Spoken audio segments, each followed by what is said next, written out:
Hi. Hi to you. You're in Toronto, Louis-Philippe? Yes. In your room? No, we're about to start. We are live. We're live. We're live. Good afternoon, everyone. On behalf of the Italian Post-Keynesian Network, I'm pleased to welcome you to the Roundtable on the challenges of teaching heterodox economics.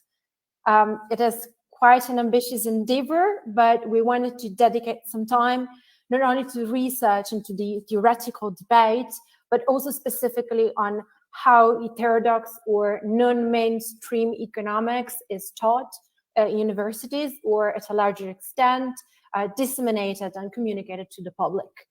An ambitious roundtable requires very distinguished scholars, and I'm honored to welcome Professor Docherty, University of Technology, Sydney, Danielle GUIZZO, University of Bristol, and LOUIS-PHILIPPE ROCHON, Professor of Economics in Canada and Editor-in-Chief of the Review of the Political Economy.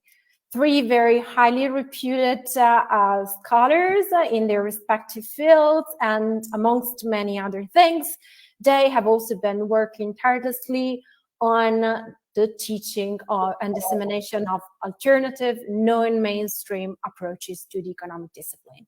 With their help, we will try to account for the heterogeneity of theoretical schemes and approaches to the economic discipline that are not part of the standard university curricula. And we will also ask them to share their thoughts on lessons learned and best practices from the work and experience about teaching heterodox economics, how to pass it to the next generations and how to take responsibility for it, but also how to build and strengthen networks of scholars worldwide.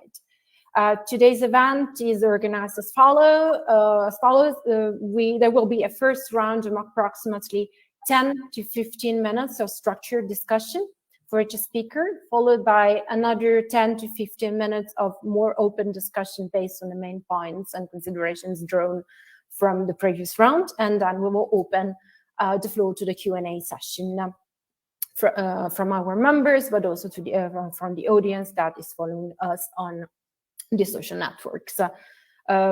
It's a very rich agenda, so I don't want to take up too much time, and I will leave the floor to our speakers, starting with Danielle, who has recently co-edited and co-authored a book on what is heterodox economics. So I will ask her to start trying to attempt to define what we mean by heterodox economics and heterodox communities. Thank you, Clara. Thank you all. Hello. It's a pleasure to be here. So I just want to thank the Italian Network for inviting me to speak, and yeah, I look forward for the discussion. So it's a pleasure to be here. So I will try to keep my talk very brief. I didn't prepare any slides, just really to be able to engage in the conversation and share the thoughts. Yeah, I think hopefully we're going to have some good ideas flowing. So one of the things that I would like to start my talk with is, so Clara very kindly mentioned the book that I co-authored with Andrew Muirman and Sebastian Berger on what is heterodox economics. So this is a set of 16 interviews that we've carried out in 2017 and 2018, and the book was published 2 years ago. And more recently, we published a few papers out of the book, and one of them was just published in the most recent volume of Review of Political Economy, which is exactly on trying to answer the question if do we have a heterodox approach to teaching economics. So this is one of the questions that we as authors, whilst doing the interviews, we were so interested in trying to find out if heterodox economists, if heterodox educators had a different approach compared to mainstream. And in a nutshell, what I would like to point out here and start my talk with is to say, yes, there is a difference. And I would like to emphasize on the difference and trying to draw a parallel between mainstream teaching and heterodox teaching in two ways. So the first one that I would like to point out is in terms of how do we understand the pedagogical principles behind what we teach? So why do we teach? What do we want students to have in the end? Then the sort of content and how do we assess students? So this whole pedagogical process that we have is quite different when we think about heterodoxy and mainstream. And then I'm going to unpack a little bit the focus on the content, because this is something that really really defines the difference between mainstream and heterodox economists, especially when it comes to pluralism. But I'm going to keep that for a second. So the first thing, when we started to work on the difference between heterodox and mainstream teaching, is that we identified, based on what we see in the literature, what has been written about mainstream economics education. So there is some literature about that. We know that normally the journals on economics education, they explain, and we have some literature with other biographies of mainstream economists about teaching. So we see that mainstream economists also do have an interest in teaching. We cannot say that they don't, they have. But the way that they approach this is very different. So normally mainstream teaching focuses on process and technique. So you want students to be able to master a technique, and you want them at the end to be able to do X. So to reproduce that pattern and develop and master a certain technique. Whereas when we compare to heterodox, the focus is much more on content and thinking about it critically and reflecting and being able to apply it in different contexts. So looking into the interviews that we had with a sample of leading heterodox scholars, but also looking into what has been published elsewhere, the focus of heterodoxy, there is a certain focus on process. So you expect students to be able to master certain techniques, but there's a strong focus on understanding where the theories and where the models come from, reflect on them critically, and be able to apply and address challenges. So I would argue in this case that, considering the context that we see, a post-pandemic period, we're seeing climate crises, we see so many societal demands for economics to become more diverse and decolonial, for instance. So I would say that the heterodox approach would be able to encompass that in a much more appropriate way, because pedagogically it already includes all of those elements within its teaching. Then the second thing that I would like to point out is, so I mentioned that one of the defining principles, so this came out also whilst doing the interviews, one of the things that defines heterodoxy is this idea of pluralism, but pluralism not just on the level of theory. It would be a pluralism on the level of method. It would be a sort of tolerance towards our peers. So it would be pluralism in the broader sense as an umbrella concept.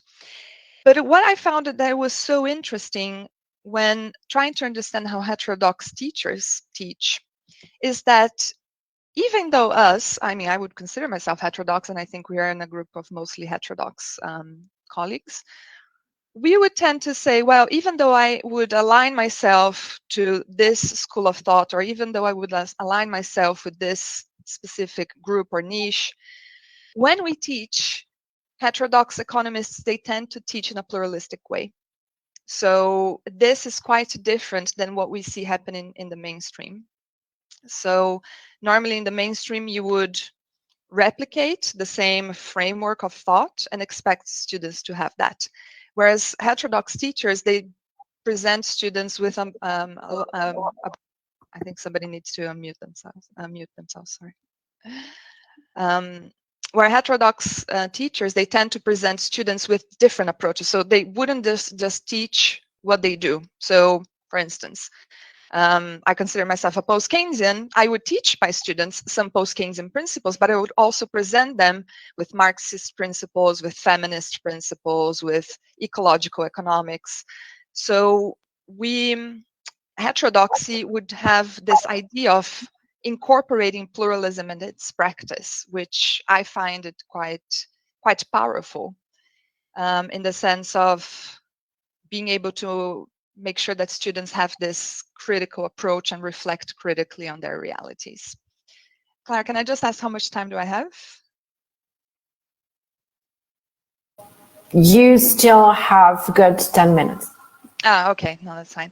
So this would be the first couple of things that I would like to define.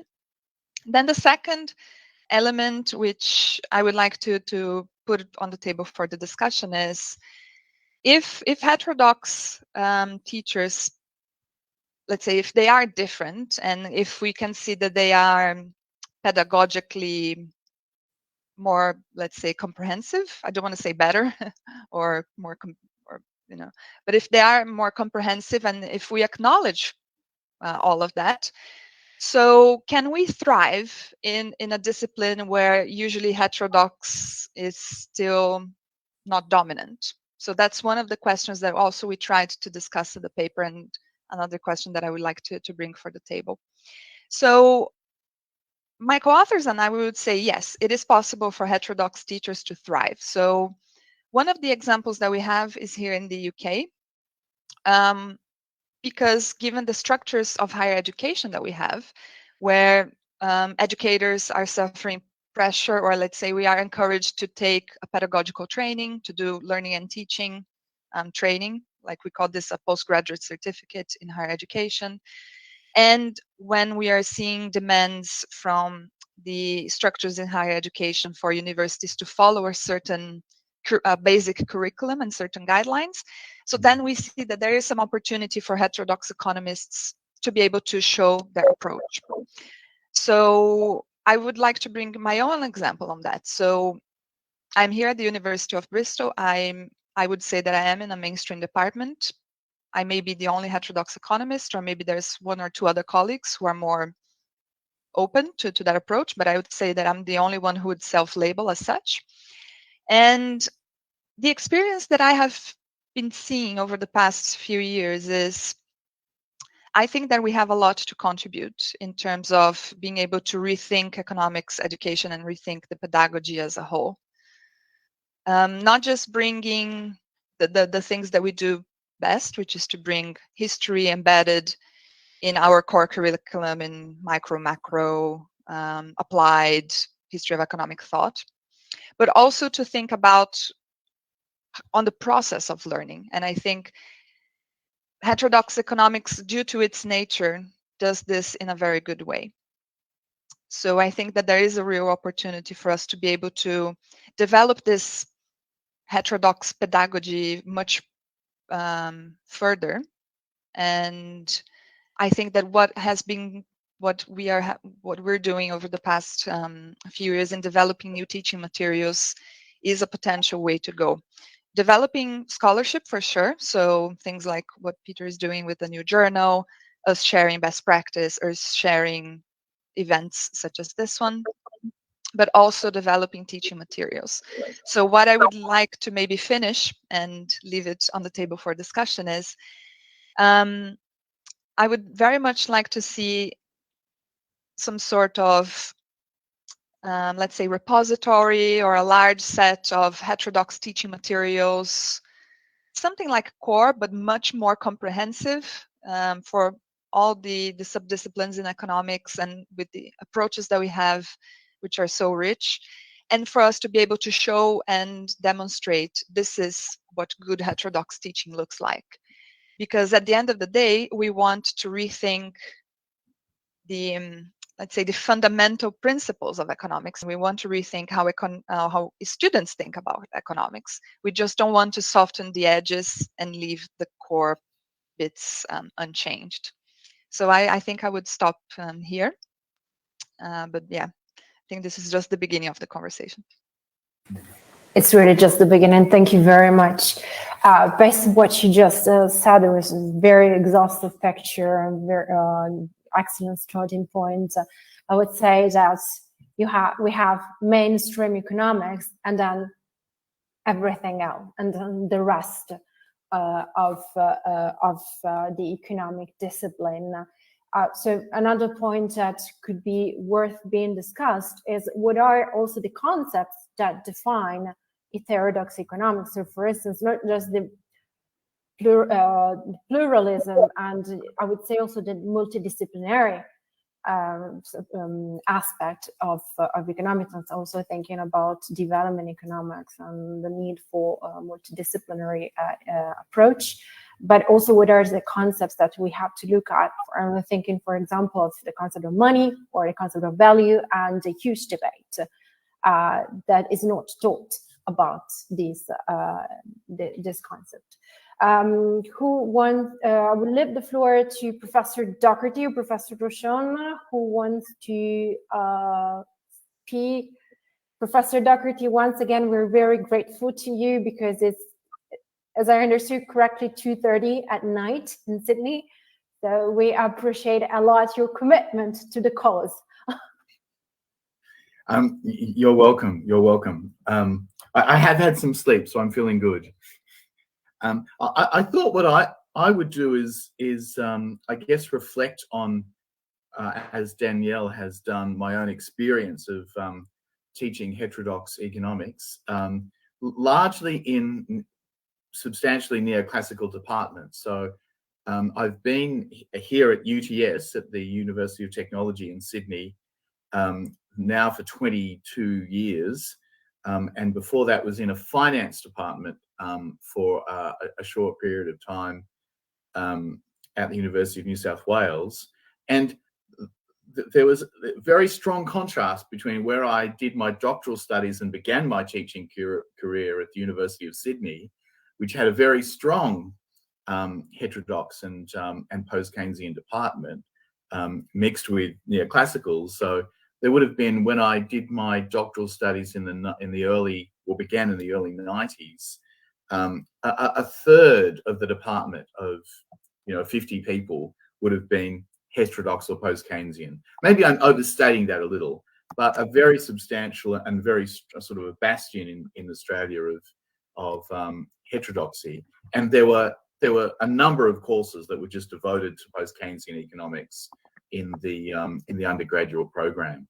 So plenty of graduate students. It was a terrific place to do doctoral studies, and a strong core of Serafians, people like Tony Aspromorgas, who I guess many of you will know, who's a good friend of mine. But the contrast between beginning my teaching career there and then moving to a finance department and then into a fairly standard finance/economics department was a challenge. And so most of my teaching has been to embed heterodox or post-Keynesian, in my case, principles within fairly standard programs. So I don't think I've ever had the opportunity to teach a standalone heterodox subject. And so the way I guess I've tended to do this is by embracing a principle that Charles Borrone in a 1991 Journal of Economics Education article framed as a contending perspectives kind of approach. So this is I don't know if you guys know this article, but it's an article where he has the same problem as I do, and therefore tries to promote heterodox economics as a perspective building exercise, a little bit like Danielle was talking about, where more than one perspective on a particular problem is offered to students in an essentially mainstream course. Now, I'm a monetary economist, and so I've tended to do this in a course on monetary economics, where we look at monetary policy, the monetary processes around the banking system and financial crises. And I guess I brought heterodoxy in by doing two things: by focusing my teaching on helping students to understand inflation targeting as an explicit objective to them. But I do that by showing them the development of monetary thinking from pre-Keynesian neoclassical macro through Keynes himself, and then the monetarist rational expectations and neo-Keynesian schools, and showing them how we ended up where we are now as the end of a historical process. And the second thing I've done there is also then to say, well, ask what are the limitations of that process? And you can see these limitations in part by looking at the determination of prices, what drives inflation in alternative ways. So I introduce endogenous money and offer them at least one explicitly post-Keynesian model in the form of a Sraffa-Keynes model that's developed for the purpose. But there are other possibilities, obviously, that you could use there. And then the second sort of focus of my courses has been, especially in the last 12 years, is to think about financial crises. And while I don't want to be a standard economist and say it's wonderful when terrible things happen, because it gives us interesting stuff to look at. In terms of my teaching, the financial crisis was wonderful because it explicitly allowed me to compare the efficient markets hypothesis and the standard conception of the way the financial system works in orthodoxy with Minsky in a way that was natural because so many people were talking about Minsky. And so you had in the Journal of Economic Education, a mainstream journal, largely, apart from, I guess, Mark Setterfield's recent influence, largely run by neoclassical economists. You had complete symposia where people like Robert Shiller, Alan Blinder, Ben Friedman from Harvard, who were advocating that we look at people like Minsky in a very open way. And so that's a tremendous way to bring in heterodox perspectives and compare it explicitly with neoclassical thinking. And I'm going to comment about how students respond to that in the second part of the discussion. Showing the historical development with an explicit role for me of Keynes and people like Calder on post-Keynesian thinking and Minsky has been a really interesting way to bring post-Keynesian thinking, heterodox thinking, into a standard sort of subject. And it allows students, I think, to develop those critical perspectives that Danielle was talking about. But the second thing I want to highlight is what it means to teach, because I think this is something that even neoclassical economists writing in the Journal of Economics Education has done well, and I'd like to talk about this later on if we can, where the teaching simply involves me standing in front of a class and explaining to them the material that I want explained to them. So for me, I'll talk about the process that I use in terms of a discussion-based pedagogy perhaps later, but assessment and writing is also a big part of what I do in that subject. And even though I might only devote, say, 1 or 2 weeks to explicitly post-Keynesian material completely, sprinkling the other material through the rest of the subject, what I ask my students to write about is a very big part of that subject. And so for me, the teaching is not just what I tell the students in class or what we discuss in class, but it's what I get them to think about and to read while they're writing a fairly substantial piece of work. In my case, I asked them to write a 3,000-word paper that counts for about 30%, and that's often about post-Keynesian perspectives. So Kaldor versus Friedman, Minsky versus the efficient markets I've mentioned earlier, the problems of asset price inflation and how that links to those post-Keynesian perspectives, the role of income distribution in driving the macro outcomes that are the background against which monetary policy has to operate. These are all issues that I've had students think about, and they spend a great deal of time on this aspect of their education guided by a whole bunch of readings I select for the purpose, and then the opportunity to discuss those things in class as well. So for me, it's not just what we do in class, it's also what I'm getting them to think about in a very big chunk of the time they spent on my subject. And just to summarize, the feedback about taking those three approaches, the historical approach, the critical approach of offering an alternative, and then getting them to think pretty deeply about these issues in the assessments that I assign, you know, is reasonably positive. But I'll unpack that a little bit more in the second round. Thanks. Thank you very much. Professor Rochon, I know you have a short presentation to show. So how do I'm not familiar with this. Do I click the box with the arrow that says present now? Okay. Yeah. A window? Present a window. Yeah, I think that's what I did. Especially if you have that open already, it should just go to that if you press that. Yeah, no, that doesn't seem to be written there. So But go to the application and have that as the main thing on your screen apart from this, I think, Louis-Philippe, first. yeah, I think that's what it is. Yes, that's what it is now. And I think I can just do share the screen. I'm very sorry. I'm not familiar with this. Now your screen. Take your time. No, this is not it. I'm going to try this. Entire screen. Yeah, let me try that. Okay.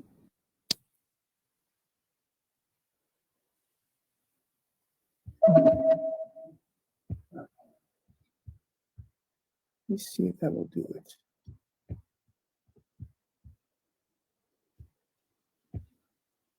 No, I'm just sharing that. So I don't think, can I quickly, I apologize. Can I quickly send you my my presentation? Sure. I should have done that before. Okay, hold on. I'm going to send it to you right now.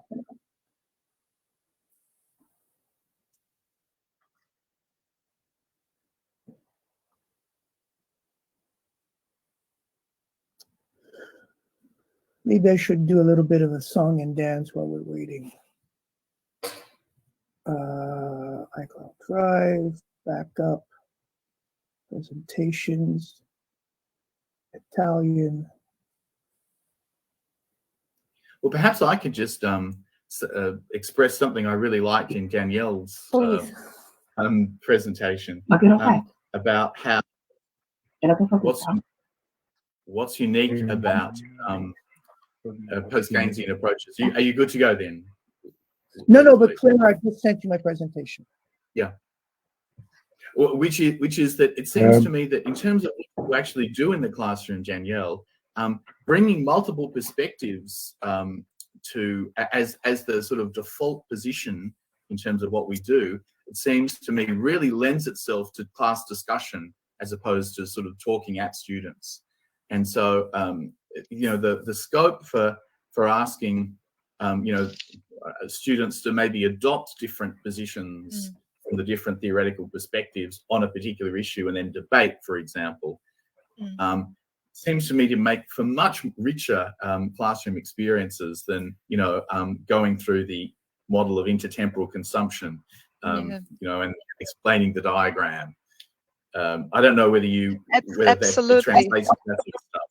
Absolutely, Peter. I was actually thinking while you were presenting that you were mentioning, you were giving the examples of what you've taught in the past. I thought, like, I think this fits really well with the idea. There's so many big discussions in education now about changing assessments, rethinking assessments, deconstructing assessments, students as researchers, and I think this is what's so interesting. The knowledge that we have, the theories, the foundations that we have in heterodox economics allows for this in a much richer scope for us to think about structural factors, for us to use mixed methods, for us to bring criticality into it, rather than just replicating the SG model, for instance. Yeah, and often, in advances in economic education, we're going to publish, mainstream approaches to education as well. But often, when a mainstream economist is thinking about being critical, they're just talking about being explicit about your assumptions, as opposed to, or what happens if you vary the circumstances in which they're applied, as opposed to asking whether the assumption is reasonable or whether the assumption could have been substituted with another one.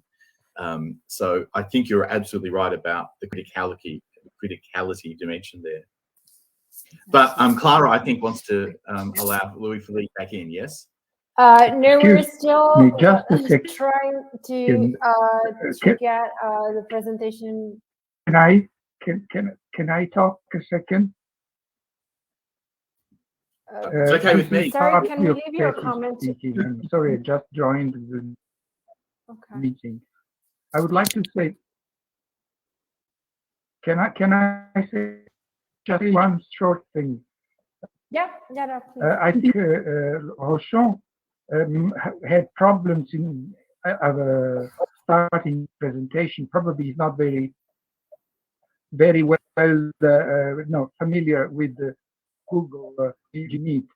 In this case, at least on my, at the bottom of the page, there is a series of little rounds with inside the microphone and so on and so forth, and there is one rectangle with an arrow.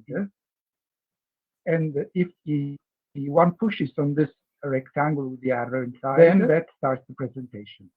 That's all. Thank you. Okay. Clara, Clara, did you get mine? Not yet. Okay. I'm just going to speak. I don't need a presentation. Okay. While we wait for your, I'm waiting for your presentation. If I get it on time, I'll tell you, and I'll share the slides for you. But if in the meantime you can start. Oh, sorry, I sent it to Daniela. Okay. I think she's going to send it to me. Okay. But if in the meantime you want to start. I'm just going to start. And I want to thank you for inviting me. I want to thank my both Daniela and Peter for speaking. Some of the topics that they've raised, I am going to be talking a little bit about. And the way I've set up my presentation is that I've sort of trying to answer the questions in the title about what are the challenges, and then why, what, and for whom. So I'll be coming back to those questions. But I do want to say that it is a very important topic, especially in light of the two crises, the twin crises that we've received, and how it has, we've been talking about this for, I remember I was an undergraduate student, and people like Marc Lavoie was telling me, oh yes, neoclassical theory is on its last legs. And here we are some 40 years later, and that's still, that's not the case. But we know how corrupt orthodox and neoclassical theory really is. And the crisis... Professor Rochon, I'm sorry to interrupt you. I think your presentation is online. Perfect. Okay. So go ahead and tell me when to change the slides. Okay, that's fine. Well, so there you go. This is a picture I took in my office. We have the collected writings in the background. And for those who know Tintin, this is Professor Tournesol lecturing the other Professor Tournesol on Keynes. So I thought it was sort of an appropriate. Next slide, please. And so what I was saying is that, next slide, please. Thank you. No, that's one too many. Thank you. And, the crisis have revealed the degree to which neoclassical theory really doesn't have much to contribute in terms of policy. And this represents a great opportunity for us. But I think that while in terms of policy, in terms of austerity, for example, that has sort of gone on the back burner during the COVID, I think that a lot of these old ideas on neoclassical economics and austerity are starting to come back now with inflation, and this would pose a number of challenges for us. Next slide, please. And thank you.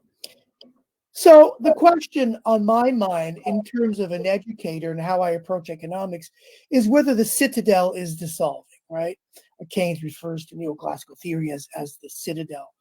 And despite two crises, I'm not sure, and I'm tying this in later in the presentation, I'm not sure this is the case. Despite many people, Boyder wrote, a number of, or there's one famous paper, and Stiglitz refers to departments being subject to ideology more than anything else. David Collender wrote about the financial crisis and the systemic failure of academic economics. But one of the strengths of neoclassical theory is its ability to reinvent itself. And so we know this with neoclassical synthesis.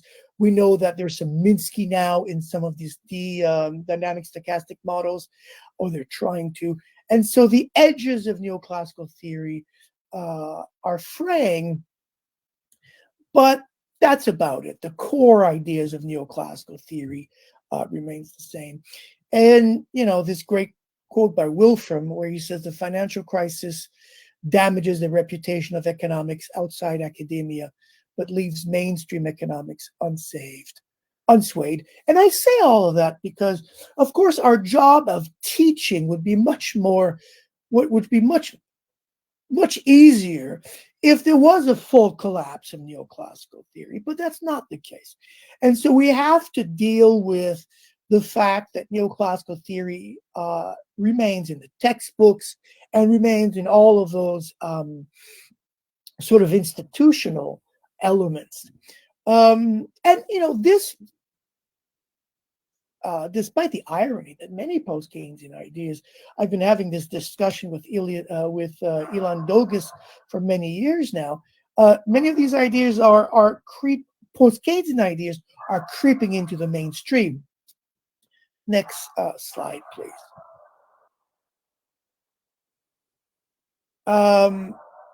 So there are some promising signs that, as I mentioned, the fringes, what Lavois called the dissenters. I mentioned here Leon Usher, Eugenio Keverzazi, who's on here, who have written papers with Stiglitz. I'm not sure how much that will influence, the core. But I think that there's a way of circumventing the core ideas, and that's what I'm going to get to in my next slide. But I teach at an undergraduate university, and so I don't have any graduate degrees there. But I think that one of the ways that we should, as a heterodox community, teach is infuse our courses with history of thought.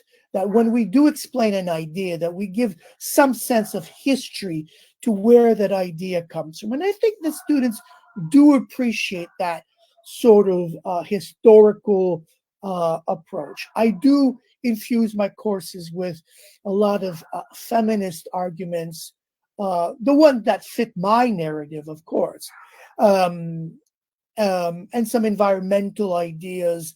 I tie that in with, I do a lot of money in banking, and I bring those, gender issues into money and banking, those environmental issues as well, those history of thought. So I think that in a course by course basis, we can certainly sort of create our own way of teaching. economics. And I'll get to that in just a second on how I do that. Next slide, please. We can skip that. And the way I do that is I don't teach at the undergraduate level, certainly not in the first or second years. I don't teach theory. I don't. I teach data. And, you know, fundamentally, as a heterodox economist, I believe that data proves us right. You know, if we look at whether fiscal policy is inflationary, you know, just look at the data. You know, I tell my students that everything in economics, everything is an empirical question. So I focus a lot on policy areas because you can get all those ideas through by talking about policy, by talking about data, by using data. There's some great websites there.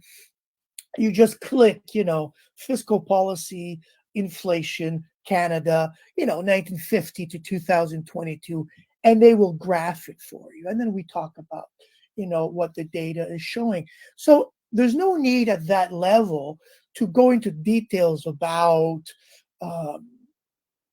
theory.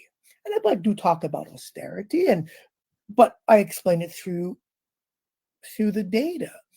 And so what I try to do as an undergraduate instructor is to build a story, to build a narrative. And that's in fact how I learned economics to begin with, is by first being able to convey a story about what we want to teach. And I find that students respond very, very well to, you know, I don't want to cheapen what I do, but they respond very well to storytelling. At that level, then, you know, when I, you know, do teach an advanced course or maybe a graduate course when I'm on sabbatical somewhere, then I'll get into some theory and all that. But at the undergraduate level, because, you know, as I mentioned in my last slide, there's a lot of graduate textbooks and graduate papers, technical papers for graduate students to read, but there's very little in terms of undergraduate stuff. And the last 10 years of my career has been really focused on how can we teach, what can we teach, or to write manuscripts that can be used in undergraduate courses. Because I think that if, you know, we talk about the institution of heterodox and how it will survive and how it will flourish, we really have to try to get students at the undergraduate level. I think they're a lot more aware of events going on, you know, the Occupy movement, for example, was I remember the Occupy movement, and that was a great opportunity to teach about inequality. And just, you know, I'm teaching a course on COVID right now, and it's a great way of bringing into inequality and issues of gender, issues of race, that students may not connect directly. So, you know, that goes back to my previous slide about infusing, you know, a lot of various elements. And I would probably describe myself, at least at the undergraduate teaching level, as very eclectic. Maybe a better word would be pluralist, but I certainly am very comfortable with the word eclectic. And because, you know, the world is eclectic and the world is all of that. And so in terms of policy, you know, I try to drive home, just to use a couple of examples on fiscal policy, the idea that there's no economic constraint on government spending, but there's a political constraint. So, you know, and COVID is a perfect example to use for that. In terms of monetary policy, I try to teach students that it's not just about interest rates, that there are distributional consequences, gender dimension, race dimensions. When and then students are going, "What? I thought central banks was just about interest rates," and this is an opportunity to sort of broaden the teaching and the ideas, and it's all part of the narrative. And so when we mention what is heterodox economics, I won't get into that, but for me, heterodox economics begins with income distribution, and I think you can apply that to fiscal and monetary and all that. And income distribution brings in social classes and struggle and all of that. And there are ways of just bringing into sort of this really eclectic view of the world. Next slide, please. I think that's my yeah. So like I mentioned, Lavoie, Blecker, and Setterfield came out with not in year 2. That must be 2020 or something. I know I was going to joke. I know Robert is old, but probably not that old that he wrote something in year 2. But, it's a great book based on Kiletsky, and Lavoie is sort of also this eclectic melange of various views. And there's a lot of stuff, journal articles. Next slide. And just to end with a plug-in, I mean, like I said, I've spent a lot of my last 10 years really concentrating on trying to write things and I do my papers and I do my stuff, but also on a sidebar, trying to do stuff aimed at the undergraduate level. And you might know my book with Sergio, An Introduction to Macroeconomics. We're coming out this year with a book on the history of thought, sort of really aimed at trying to tell the story about the history of thought, and 2 books with Mario Siccherecci on intermediate macro and intermediate micro for the undergraduate level. And so I think that's where, some of us, it's all of the division of labor. Some of us are awesome to writing technical papers like Peter, and but we need other people, and I'm glad to take up that mantle to sort of fill in the void and sort of concentrate on undergraduate material that hopefully will convince 1 or 2 students to pursue graduate studies with Danielle. Thank you very much. Thank you very much, and apologies for the technical issues. Going back to Danielle, since I know that you're very much involved in the decolonization of economic thought, maybe you can spend some more words on, let's say, sort of a neglected discipline in the debate, at least based on my experience, which is the heterodox approaches to development economics.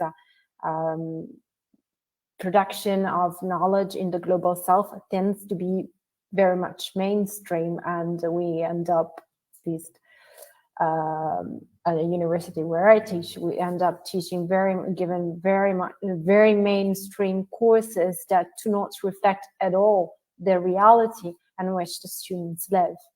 And it's very difficult to get good textbooks or handouts that at least partially compensate for this problem.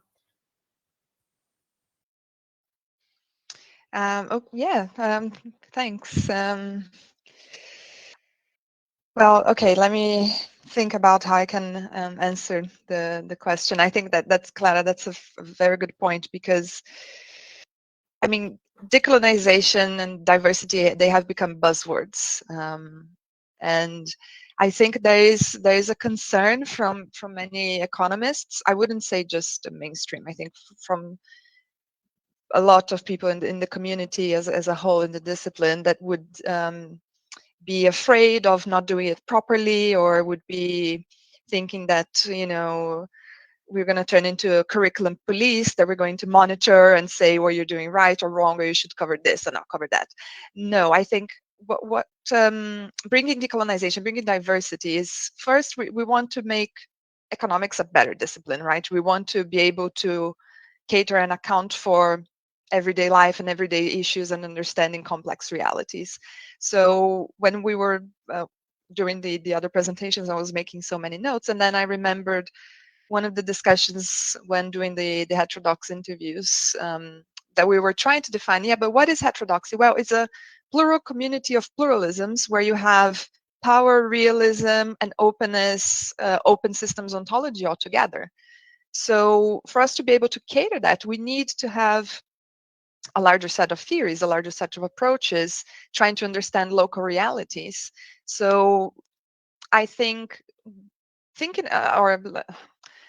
worrying to bring decolonization, worrying to bring local realities is something that I think we should do as economists, as I think would be an ethical position as any economist, not just because we want to make economics more diverse, but it's also an ethical position, right?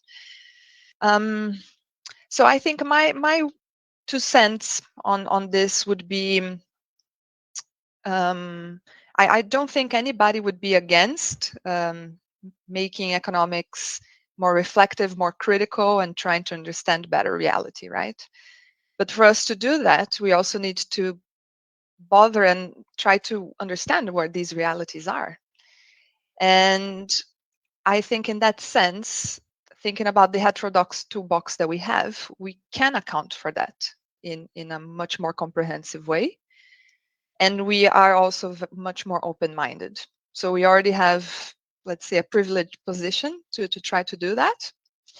The thing is really, I think, how to engage in the discussion and trying to understand how we do it. That's probably, we're still working on that. And one of the things that I quite like about the discussions that we see in heterodoxy is that people share practice.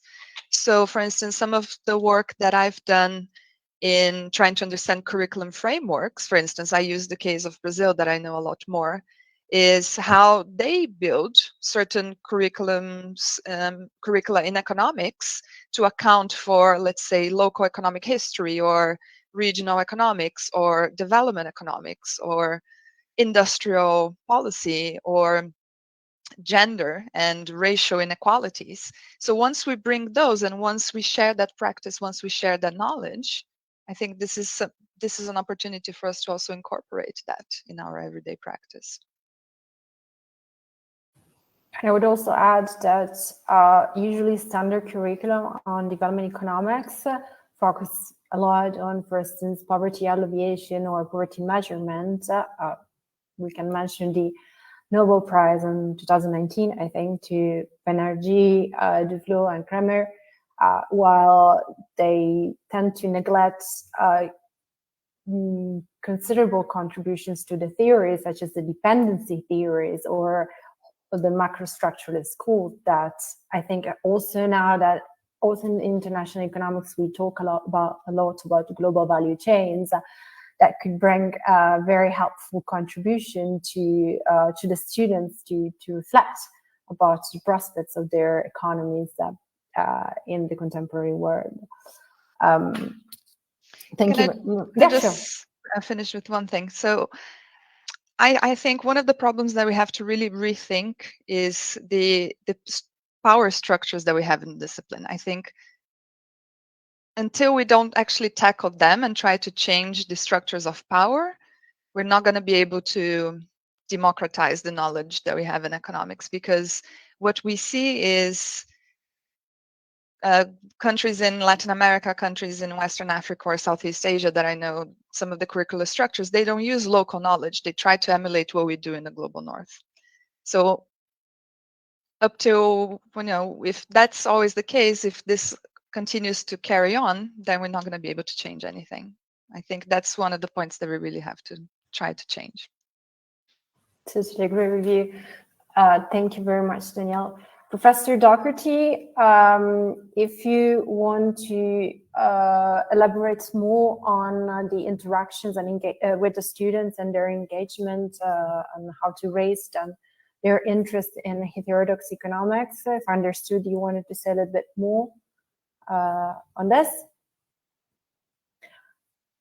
And maybe, I don't know, it could also be interesting based on your experience to also discuss a little bit on how economics curricula interact with curricula at business schools or at finance departments, because sometimes, or most of the times, they give we have the impression that they focus on the three totally different domains, objects. Okay, sure. Yeah. Well, I might comment on both of those things.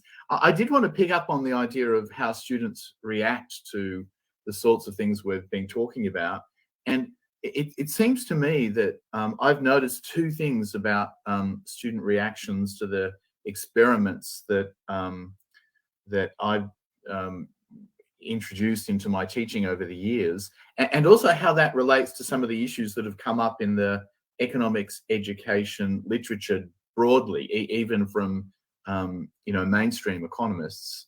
But students have really appreciated, I think, understanding where ideas come from, much more so than I would have expected. And so, I talked about the fact that in my monetary course, I go from pre-Keynesian neoclassical orthodoxy through to new Keynesianism, and then compare that with a post-Keynesian model, and students seem to think that's a history of economics course. For me, because there are no classical economists mentioned at all there, I hesitate to call it that. That shows my University of Sydney background, I guess. But the students respond to that very strongly, and therefore, I think it's something that we should exploit as much as possible. How you build history of economic thought in beyond that, I think, is a big challenge. And I have a suggestion about that in a second. But the other thing that students really respond to is what Louis-Philippe described as beginning with data. I don't use the D word because that sort of sounds scary for students. But I certainly do. I begin every subject I teach, and I teach macro exclusively, but whether it's principles in intermediate or monetary economics in the senior year, begin with what the current policy challenges are, both here in Australia and also globally, where that's relevant. And so I do exactly what Louis-Philippe described. Gosh, you all just disappeared. I hope you can still hear me. Can you still hear me okay? Yes, we can hear you. Yeah, for some reason. Sorry, it's just a technical issue with the cameras. Okay, sure. But students really respond to that. So the other thing they comment about is by the end of semester, so the way that I approach it is I say, well, here is, so at the moment, it's week 1 of semester here, and I began my third year monetary course by talking about the issue that Louis-Philippe raised about the re-emergence of inflation and what that implies for monetary policy. So at the moment, we have a really interesting governor of the central bank who cares more about unemployment than any governor than I can recall in my whole career, and takes getting back to full employment as a genuine responsibility of the central bank, in addition to worrying about the inflation mandate. Now, that's not something you often hear from your standard central bank governor. And so, we began the semester by talking about that issue. And by the end of semester, if this semester goes the way others have done, the students will have 2 or 3 perspectives that will help them understand what the appropriate response to changing interest rates is if you're an inflation hawk, if you're a post-Keynesian, if you're a standard Keynesian. And connecting the frameworks that we talk about with those real questions is something that students really respond to. I wouldn't describe it quite, so maybe I can start a fight with Louis-Philippe. I wouldn't describe it as not being theoretical. I think there's certainly Professor Docherty, sorry, you can reactivate your camera manually. You just have to push on the camera button. Sorry, I didn't realize you couldn't see me. But I use that the data as Louis-Philippe described. We have some wonderful graphs produced by the central bank here to unpack the theoretical perspective. So, I make the claim to students that you can't understand the reality you're so interested in if you don't have some kind of conceptual framework. And here are the conceptual frameworks that are the standard ones on offer. And I could probably make that broader. I must confess, I don't have a feminist one, but not because I'm against that, just because it hasn't been an area of expertise of mine.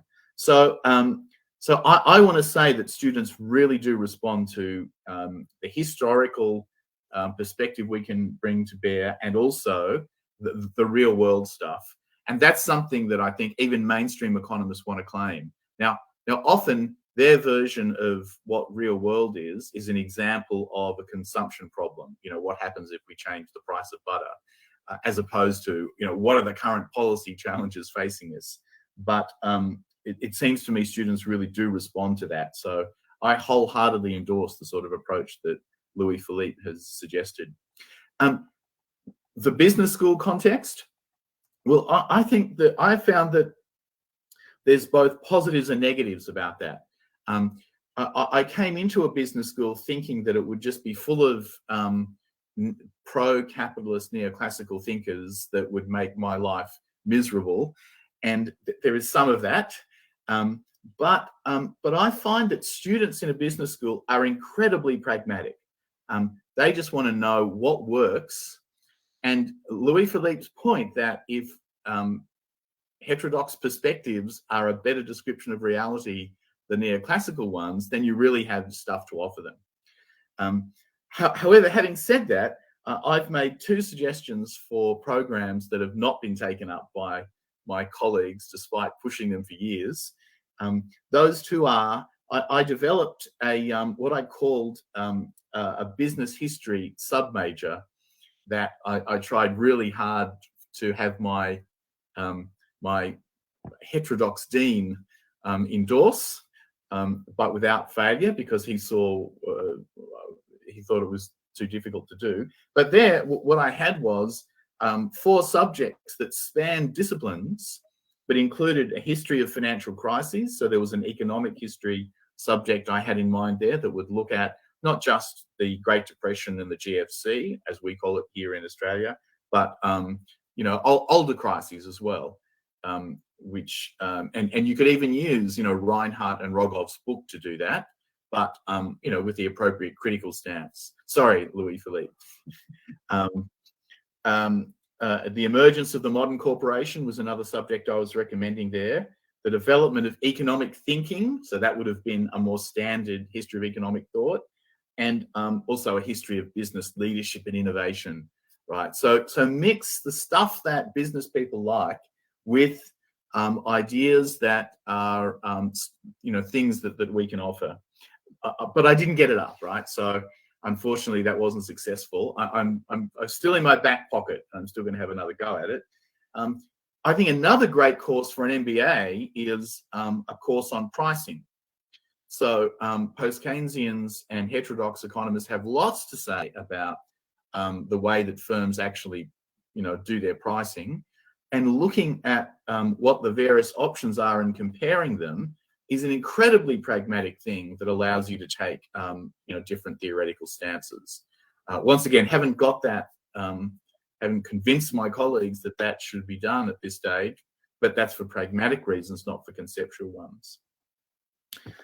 So I think there are opportunities for post-Keynesians in business schools because of that pragmatism. Let me just add a few things. First of all, Peter wants to pick a fight with me. I'll remind you that your colleague Rod O'Donnell taught me how to box.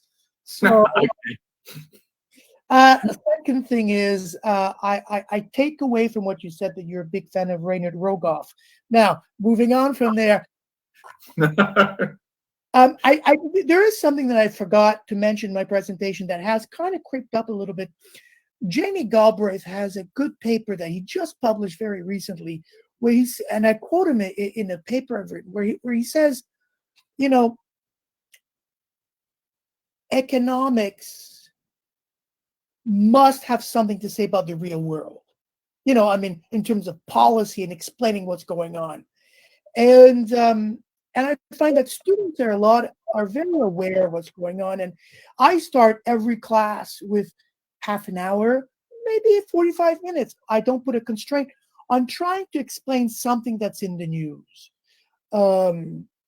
You know, and a lot of it, as Peter said, is about inflation.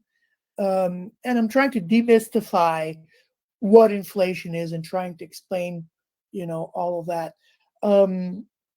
So I think mixing data, which I do a lot, with real world events and policy, that's sort of my approach to at least macroeconomics and money and banking. Can I say something very quickly, just to pick up on Peter's and Louis-Philippe's points? I would say that knowing how students start the university, especially here in the UK, which I have more experience, so I can safely say, I teach first years, I teach principles, and I try to engage with history of economic thought and show them that there's more to the usual macroeconometrics that they get from a standard degree. But I see that they come to university around 18 years old. They want to answer the big questions. Not all of them want to go to the financial sector. They take economics because they think it gives them a good view of the world. So they come in very keen, very eager, very interested. And then I see them after 3 years. So then I teach them history of economic thought in the third year as an optional course. I see them what 3 years of standard degree did to them. Their wings are completely clipped. They are put into this frame and this box where they have to think as an economist and do certain things and follow certain methods to be rigorous. And then I see the damage that this does. So I don't know how to solve the problem just myself, but I think this is very worrying because it shows how the disservice that a bad standard neoclassical degree can do. So, you know, interesting, Danielle, you said, you know, they're taught to think as an economist, and we haven't really defined what an economist is. My definition of economics is very classical, if you want, you know. I remember I applied for a grant some 20 years ago on monetary policy and income distribution. I still have the reviews from the evaluators, and one of them said, "This is not an economic topic." I advise the person to go into sociology if he wants to talk about income distribution. But we've come a long way in 20 years. Piketty had a lot to do with that, of sort of, you know, justifying studying income distribution within economics. But we, you know, if we define economics, I mean, we've sort of, you know, danced around the topic, but it's very, you know, blatant, the very different definition of economics that a mainstream person has, like Peter said, relative prices, and what a heterodox economist would be, you know, would study, would emphasize. Thank you very much. Before we move to the Q&A session, maybe I will ask Professor Rochon to say a couple of words more on what to do. Like, we have, I think, discussed about the fact that the interest in there is there. It's the passion is there, but what can we suggest to a student that develops an interest in heterodox economics and wants to do a master or a PhD, knowing that the opportunities for someone that is not aligned with the mainstream are very limited? You know, I was reaching out in the back of me of a book edited by Lavoie and Fred Lee, in which Peter and I wrote a paper together on, you know, how to deal with the mainstream. And he touched on that about business schools. You know, what I would tell graduate students is one thing that I'm quite surprised at is when I'm asked to sit on some PhD committees, increasingly these committees have heterodox people, and their main supervisor is someone who is, you know, sort of open, or so depending on where you are. I think it would be, you know, a good idea to find someone who's open to ideas, to different ideas, to supervise you, and at least you're allowed to do a dissertation that you really want to do, as opposed to prostituting yourself to write a purely neoclassical sort of dissertation. I think that's one of the great advantages in the last, I would say, decade or so, is that, and there is a proliferation of departments, but you don't have to go to the New School or Utah or Colorado to do just to mention, or Sapienza, just, you know, to do a heterodox, because, you know, there are costs involved, and, you know, we're all aware of that, the constraints. But, you know, try to find someone in your department that is open to you doing something a little bit different. And the other thing is, if you're doing a dissertation, you know, one of the great trends in heterodox economics now is stock flow modeling. And so, you know, for someone who's more if you're in a department that's more mainstream, I think it could be easier to convince them if you're using some sort of modeling. And stock flow is a great example of that. So there are ways, if you're a graduate student, to do something really heterodox without having necessarily the label on it. I'm not sure if that was exactly the question, but that was what popped in my mind when you were talking about it. Thank you very much. I think we have lots of food for thought for the Q&A session. So I will open the floor to questions from the members of the Italian Post-Keynesian Network. And I also, let me also tell that that questions can also be asked through our social networks, because we are currently streaming on Facebook, on our Facebook page. So in case someone is you know, following us on Facebook, feel free to ask your questions. We will collect them and ask them to the speakers.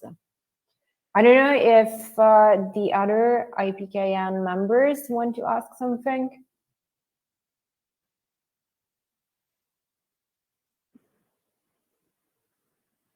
Please. Clara. Yeah, if you want, I can ask a question, which comes from the reading of a paper by, I think, Roncaglia and Tom Veronaki, which appeared in a book in honor of Thirlwall, I don't know if I pronounced correctly, in which they try to define what post-Keynesian economics is. And the point they made was that, in fact, you have different models which apply to different parts of reality, and therefore it depends which model you have to apply to which reality. Now, starting from that point, I was thinking about the fact that, in a sense, mainstream or neoclassical economics is making very precise predictions, whereas heterodox economics has potentially a very large range of outcome possible, so that, in fact, you are more relevant, but you are less precise. So the question is, to a certain extent, if it would be possible to work on a little bit maybe a formal approach, linking to the assumptions you are making to the results you obtain, and see whether the assumptions are consistent with certain part of realities. So in other words, in certain parts, you would say, okay, for this problem, I can apply neoclassical economics because all the assumptions are there, and this is the outcome which we get out of it. And maybe for this one, I would apply more a Minskian approach or whatever. So so basically, my question to the panelists is if it is worthwhile to work in this perspective. Thank you.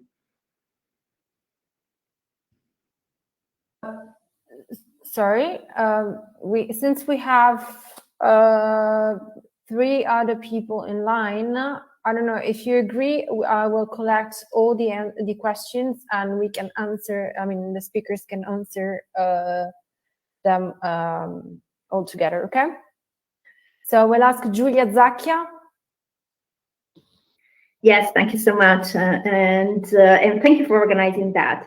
And just answering to LOUIS-PHILIPPE questions, primarily questions that I think that is crucial of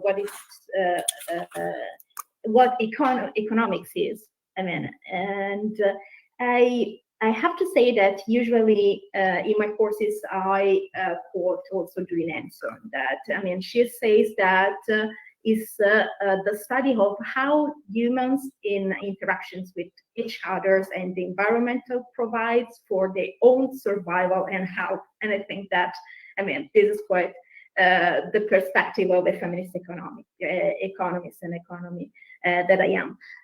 So from my perspective, I have to say that the pedagogical issues is crucial, and from feminists is crucial as well. So to give the students the ability to think critically and also analytically and creatively about economic issues and applying the 2R, you want, of Paolo Silva-Sabini, rigor and realism.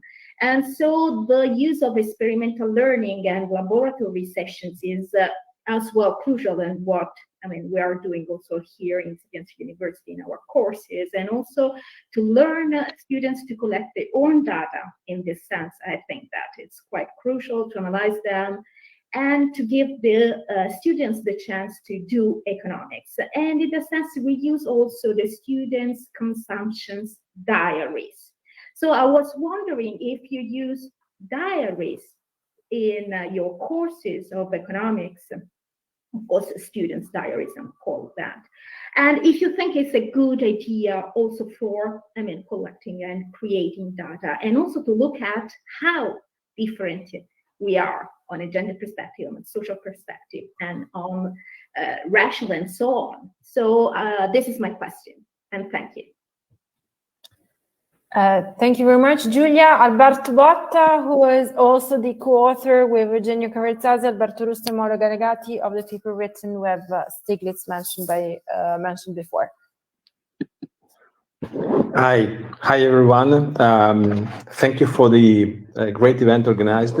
Well, actually, my observation is more a comment rather than a question.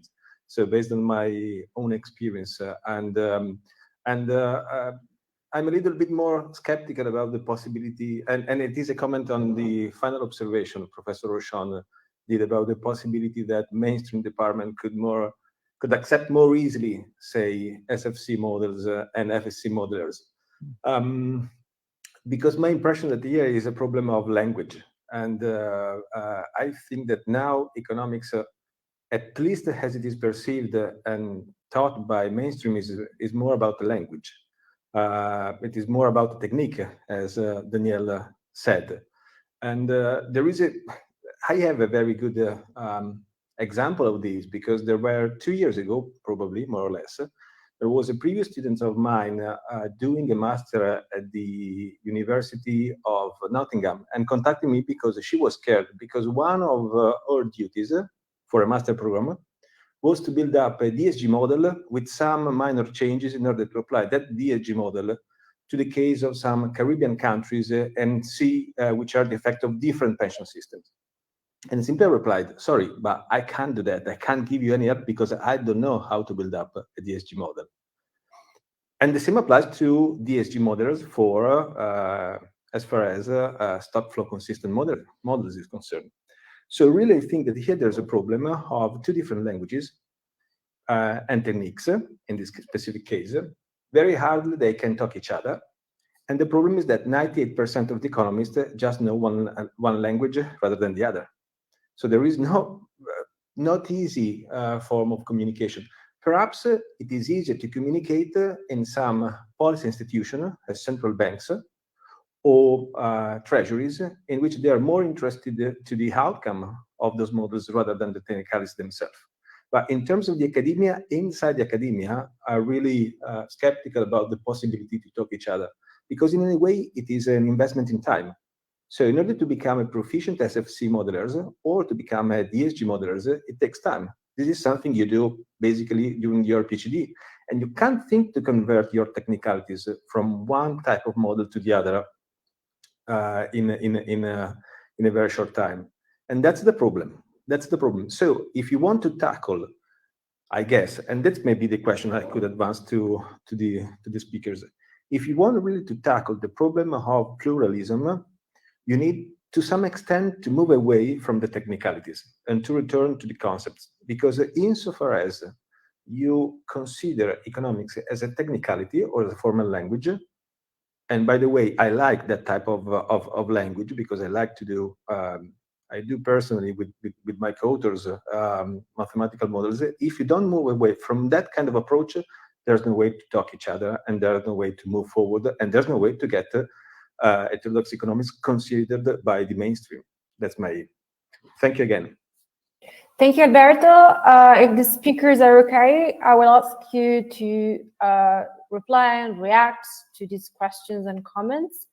You have 5 minutes each, okay? And then we have Ilham and Professor Bellafiore and maybe Professor Zezza.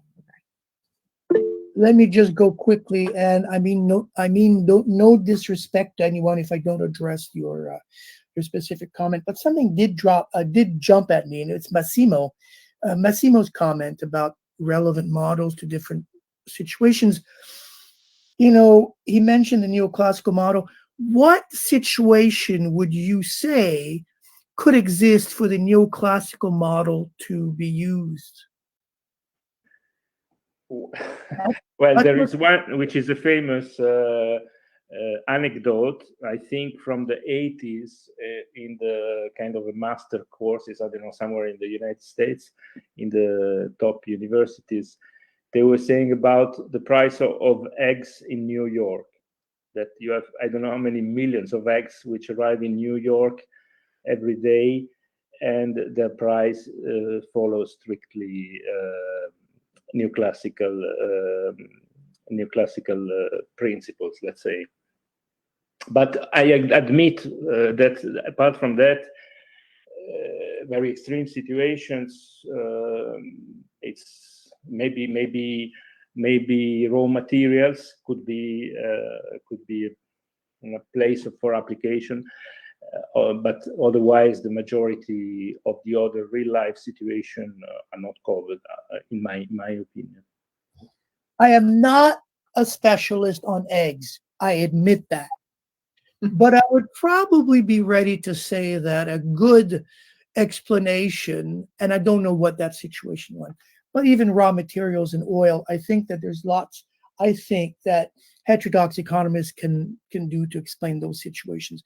I don't see any circumstances where a neoclassical model could apply. Maybe I'm biased. I don't like the model. Okay, this is acceptable as well.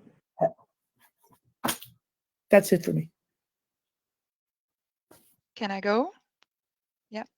So I just want to say quickly, so to reply to Julia's question, which was excellent, about using diaries, I can speak from my own experience. So I try to present students about economics as being understanding the processes of social provisioning, right? So taking a bit Julia Nelson, a bit the late Fred Lee on that. But asking about the diaries and how to present these concepts to students. So what I do, and this was something that I've done quite recently, was to encourage them to use time use surveys So when we were talking about the GDP and the shortcomings of GDP, what is not included, then I engaged them on the discussion on unpaid labor. And there's this very interesting tool that is created by the ONS, the Office for National Statistics in the UK, where they create this simulation that you can actually measure how much your unpaid work would be in terms of the total amount and how that would be included on the GDP. So then I encouraged students to do that experiment with time use surveys on their own, and then we compared the answers. And then, of course, that there was some very interesting gendered and racial ethnic elements among the students. So I think that, you know, encouraging students as researchers could be a potential way to bring that different approach. And just to say something about the discussion, just to trying to fit what Massimo and Alberto said about how to think about use the heterodox theory and modeling.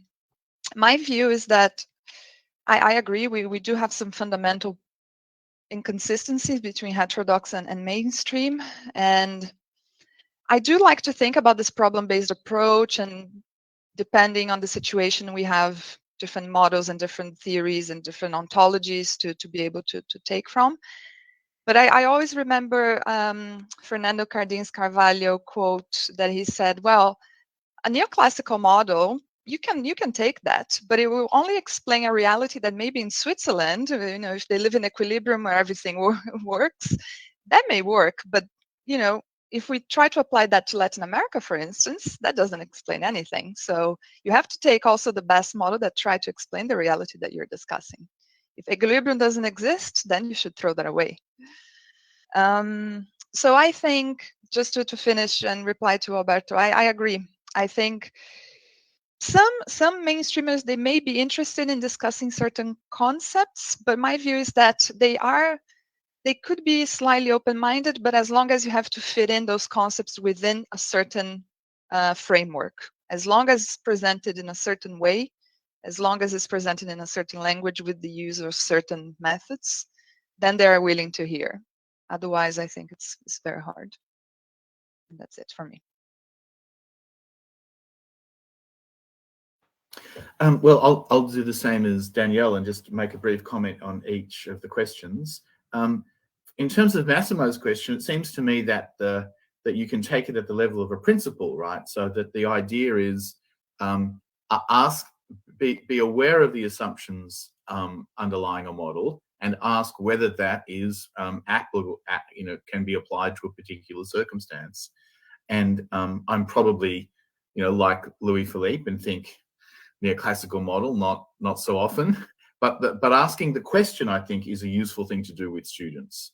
So I do think there are some issues where we're trying to work out what a particular part of the economy looks like, and you might have 3 or 4 different approaches to that in different models, and they're not all going to be right, some of them none of the time.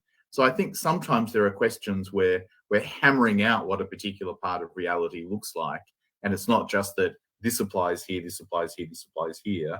But I do think in principle that's a good thing to bring into your teaching. Julia's question, I've not ever used student diaries, but I really like the idea of it. I must confess, this is a selfish perspective, Julia, that I'm scared of the amount of time that will be involved in grading or giving good feedback about that, especially if I have a course of 100 people or so. So maybe if you teach smaller classes, that is practicable. There is also, I mean, I'd almost like to ask a question back to you and the rest of the panel. At the moment, especially having gone online in the last 2 years, we're noticing generally at UTS a problem with student engagement. That student engagement has really dropped in terms of getting students to do anything. And I'm interested to know whether the rest of you have had this problem as well.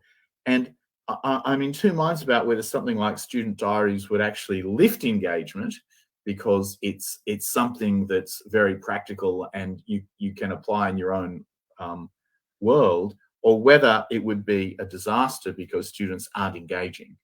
But I like the idea, and actually, you kind of made me think about it again, to be frank. And then the language issue, Alberta, this problem is just too hard.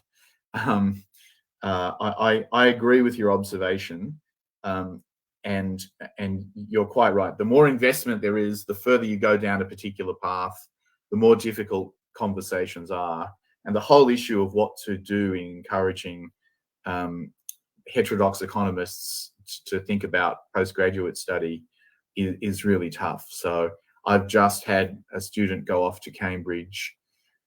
He's finding it a struggle, and knowing how to advise him is really difficult. So I'm sorry to say that I don't know the answer to that problem. I have some ideas, but nothing definitive. And I think that's a really, really important question that we need to think really carefully about.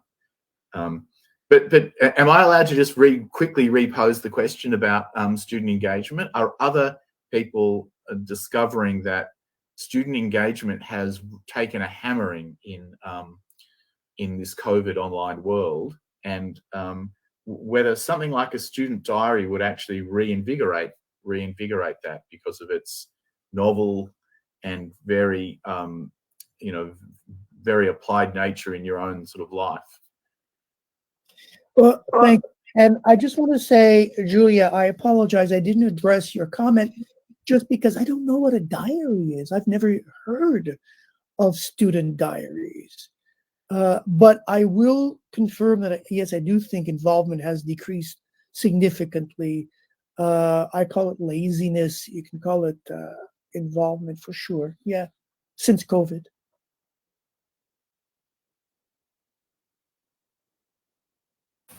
I don't know if Julia wants to reply. Otherwise we can move to Julia. Yes, I mean, just quickly, I can say that, I mean, for the students, this engagement, and this is really practical.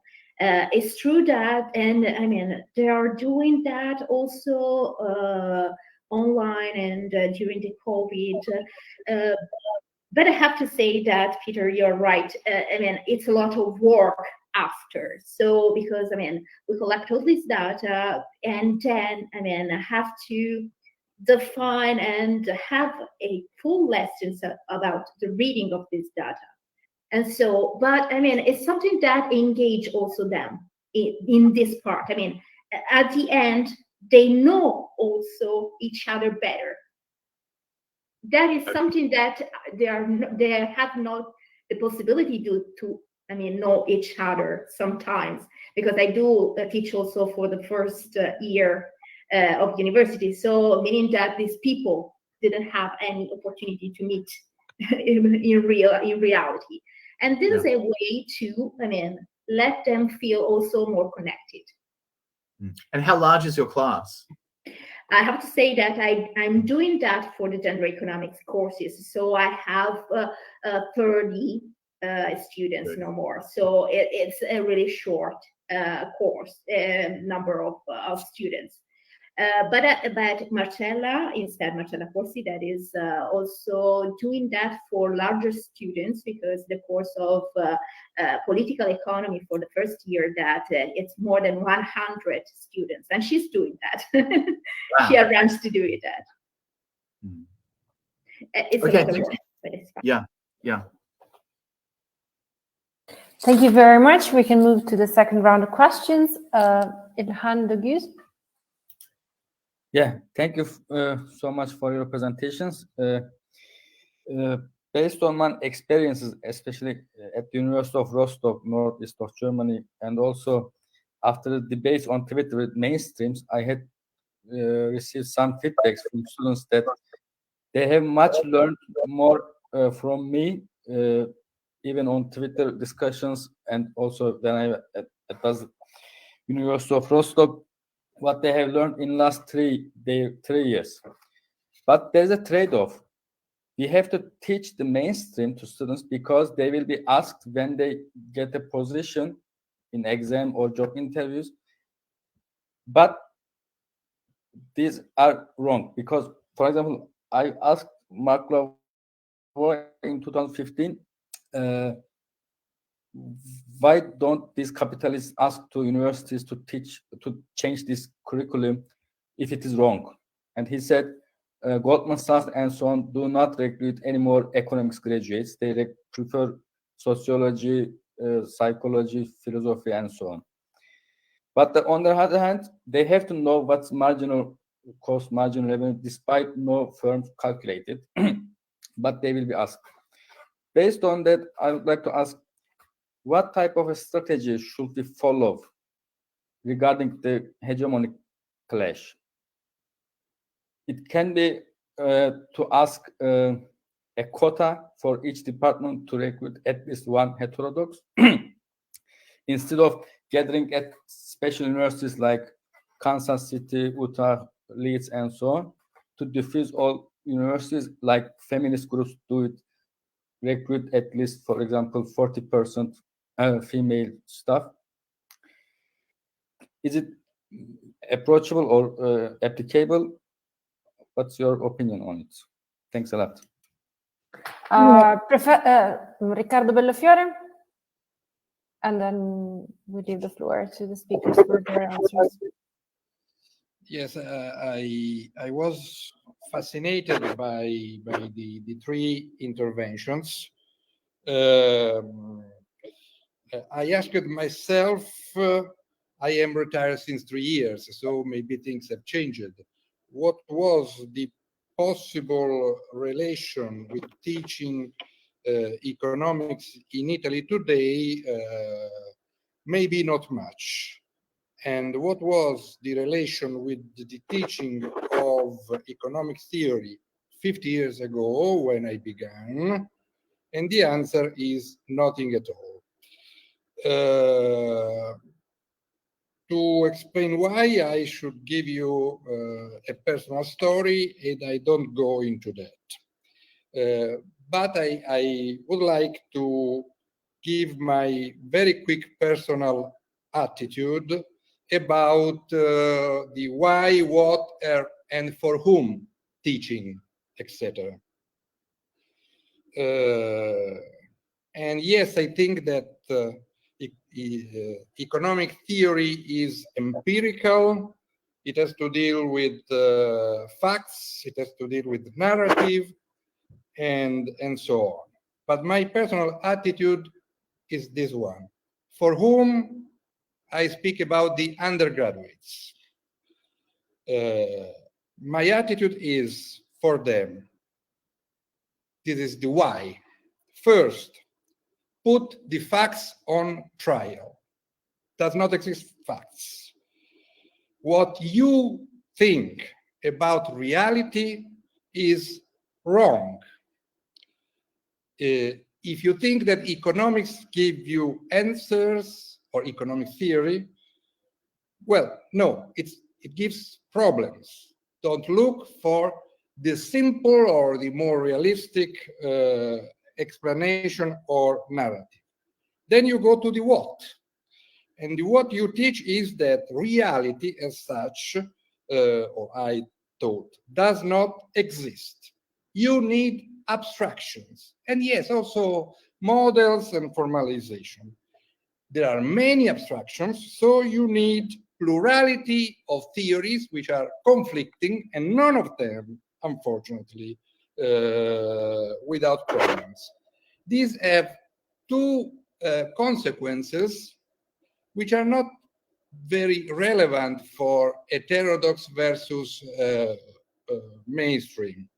First, it is that all courses and all textbooks should be historically orientated. For historically orientated, here I mean presenting the different theories. You may say, but this is an heterodox approach. No, probably Louis-Philippe may confirm that in France, and I would say in Italy, at least until 30 years ago, if not 20, every textbook was constructed giving the different perspectives. Second, that those who don't know the history of their discipline should not be hired and if hired, they should be fired.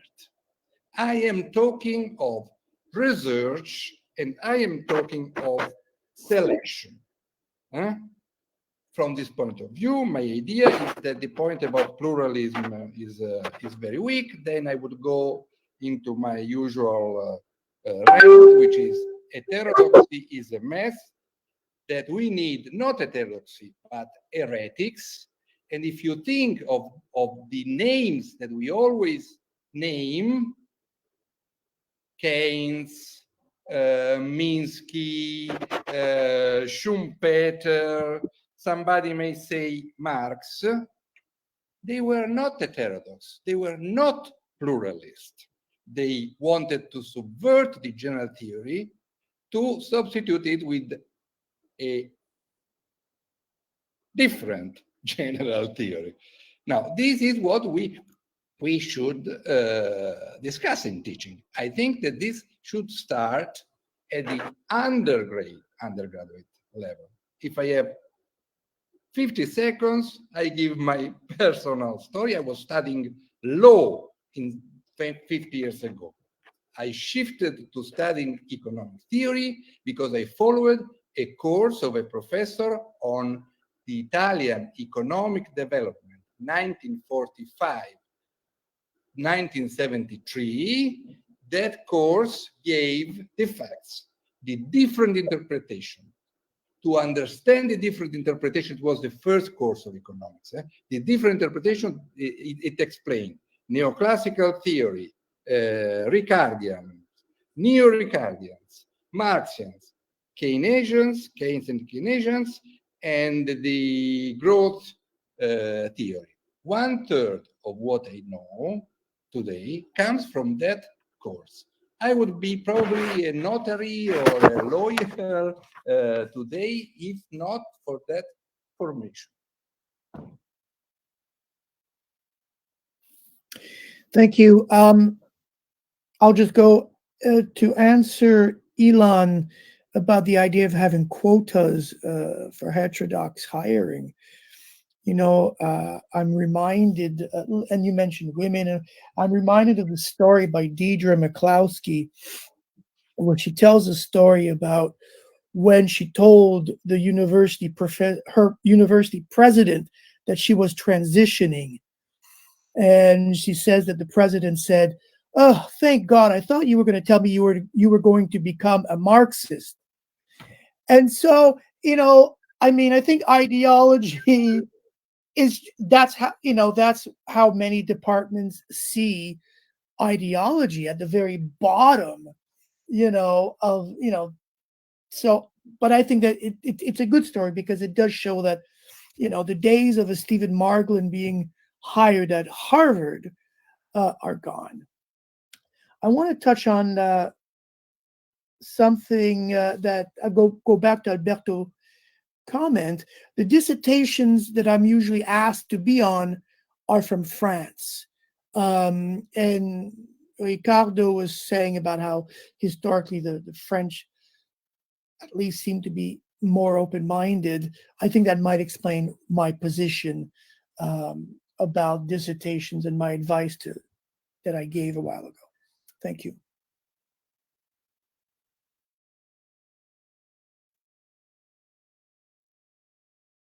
If Professor Docherty or Professor GUIZZO want to say something. Okay, I'll say a little something quickly. The issue about how to deal with the hegemonic clash, I think, is also tricky. I don't know how you would ever operationalize such policy of requiring everyone, at least one person in each department, to be heterodox. The dominance of orthodoxy means that policy has no chance of being established, really. I'm in two minds about so I have a little story as well. About 10 years ago, we had a contest in my department about who was going to be the head, and so I actually had put myself up for this role, and actually was hoping to hire Louis-Philippe at one point. which didn't happen, against an orthodox person. And one of the concerns about the department was that I would turn the department into a completely heterodox post-Keynesian department, and they didn't want that. Despite the fact that I'm a bit of a diplomat, and I probably would have tried to balance the department so that there was a combination of heterodox and orthodox people. But I guess what I'm saying is that the worries amongst the orthodox that they will lose power is very strong, and I think it would be difficult to have such a policy. From the point of view of what kind of department would I like to work in, so apart from my early years at Sydney University, where there were lots of heterodox economists, I've mainly, for the last 25 years or more, been in departments where it's just me and maybe one or two others. And what we miss out on is having an environment within which you can just talk about your work very easily, and you have other people to work with and collaborate with easily. So I think there's something about the departments like Utah and UMass and so on, where you actually have a group of people who share your view that you can work with each day. Now, communications like this mean that it's easier than ever to collaborate, but I think I would rather work in that kind of department than just be one heterodox economist in an orthodox department. I don't know if that's attractive at all to you, Ihan, but that's my perspective on that. And I'm not sure if I understood Ricardo's overall point. If it's that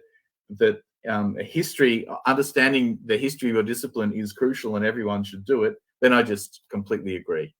I completely agree. And I will also say that what his story signals is how capturing the imagination of your students is so important. How changing the way they see the world, which sounds like is what happened to Ricardo in that subject, is really what we should be aiming at. And that's a combination of dealing with real world issues, providing perspectives that the student just finds incredibly attractive and very powerful and helpful. And history is part of that.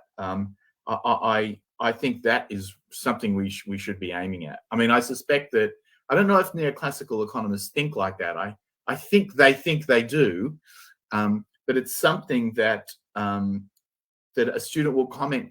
You know, the greatest compliment the student can pay to me at the end of a subject is to say, you changed the way that I think about this economic phenomena, and I want to do more economics. That's my favorite kind of feedback at the end of the semester. And that sounds like it's what happens to Ricardo. Can I just add one thing, just to repeat and to echo what Peter said? I think to build the bridge, what I was going to answer to Ilan is exactly that. The answer is I don't know. I don't have a strategy. I would like to have one, but I don't. But I think one of the strategies that I try to use is to show students, look, there is also this alternative. Because most of them they're not happy to what they're taught most of the times, but they just go with the flow. They start a degree, they absorb, they don't question. So what I do is, like, I try to show them and say, look, there's something different here that you can try to use.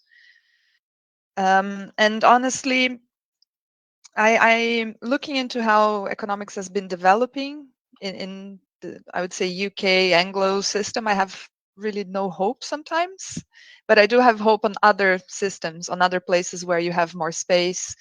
We were talking about dissertations, supervisions, and PhD theses, and I try to look into those other contexts where there is still some degree of openness and try to bring them and engage with that scholarship.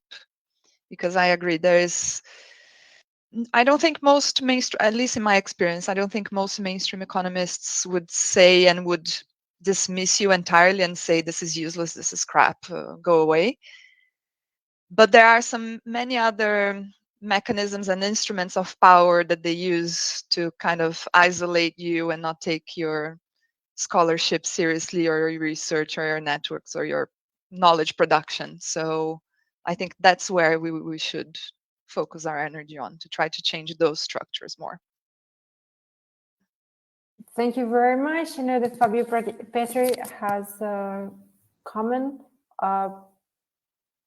If he's still there.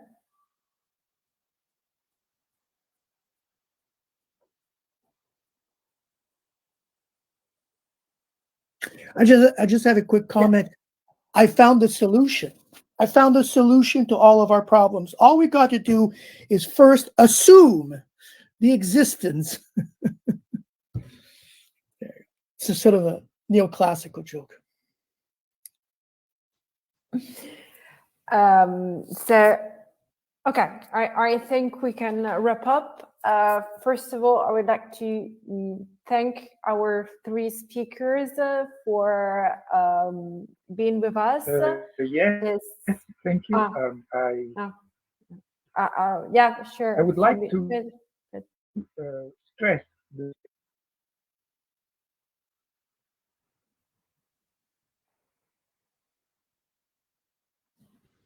we cannot hear, I think. Okay, going back to serious things. Can you hear me?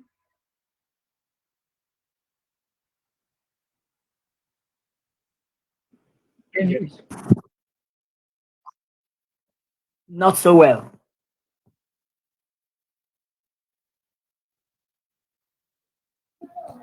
You may try to switch off your camera, so this may help your connection.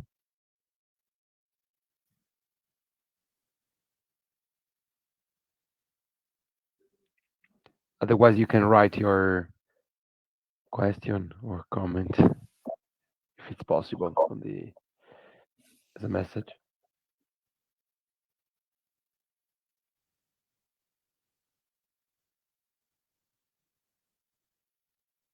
Well, while Fabio was doing that, can I just put in an advertisement for advances in economics education? So please watch out for the first issue from Elgar later in the year. Perhaps I could send a link to someone at the Italian Network when the first issue comes out. And please think about making submissions if you have ideas about teaching heterodox economics. As I said, it's mainly an economics education journal, so that you will find how to teach, standard mainstream ideas dealt with in the journal. You'll find econometric studies about what works and what doesn't. But you'll also find that people who have ideas about heterodox teaching are very welcome to make submissions. So please do think about both reading the journal, recommending it to your library, but even more important, making a submission. We'd love to hear from heterodox and post-Keynesian teachers. I think it's better if we conclude, especially because we will give the opportunity to Professor Docherty to get some more sleep, well-deserved sleep. So thank you very much to our three speakers. I think it's been a brilliant conversation that would leave us with many points to reflect upon in the coming months and years. So once again, thank you very much. For those who are following our event on Facebook, I remind you that you can subscribe to our Facebook page and to our group to get the newsletter about our events.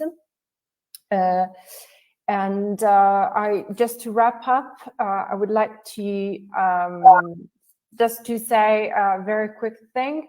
I think that we have all underlined and highlighted how challenging the teaching of heterodox and complicated the teaching of heterodox economics is, how many difficulties we have to face.